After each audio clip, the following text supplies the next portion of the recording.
இந்தியாவிலே தமிழ்நாடு தான் தனிக்காட்டு ராஜா என்பது போல நாம் பெற்றுள்ள 11.19 விழுக்காடு இரட்டை இலக்க பொருளாதார வளர்ச்சி.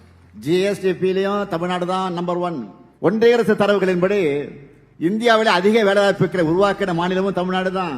வேலைக்கு சென்று கொண்டிருக்கக்கூடிய பெண்களுக்கு தோழி விடுதிகள், வீட்டுல தனியா இருக்க முதியவர்களை பார்த்துக்க அன்புச்சோலை இல்லங்கள், குழந்தைகள் தெம்பா வளர ஊட்டச்சத்தை உறுதி செய்யும். மாற்றுத்திறனாளிகளுக்கு இந்தியாவிலே எந்த மாநிலத்திலும் கிடையாது. மாற்றுத்திறனாளிகளுக்கு உள்ளாட்சி அமைப்புகள்ல இடஒதுக்கீடு என்ற சாதனை திட்டத்தை நிறைவேற்றி இந்தியாவுக்கே முன்மாதிரியாக நம்முடைய திராவிட மாடல் அரசு திகழுது.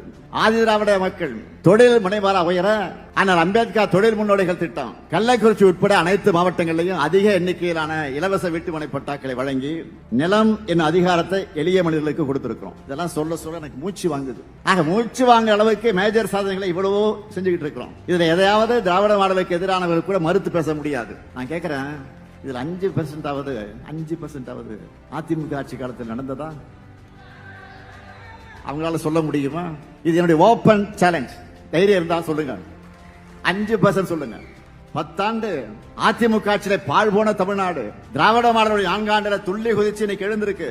ஒன்றிய அரசோட வஞ்சகத்தை மீறி அவங்களுடைய உதவி இல்லாமலேயே இன்னும் சொல்ல போனா தமிழ்நாடு வளரவே கூடாதுன்னு அவங்க போடுகிற ஸ்பீட் பிரேக்கரை எல்லாம் தாண்டி தான் இந்த இடத்துல நம்ம நிக்கிறோம். அவங்க எத்தனை அடிமைகளை சேர்த்துக்கிட்டு அந்தர்பல் அடிச்சாலும் சரி, ஒற்றுமையா வாழக்கூடிய தமிழ்நாட்டு மக்களிடம் மதவெறியை தூண்ட முடியாது.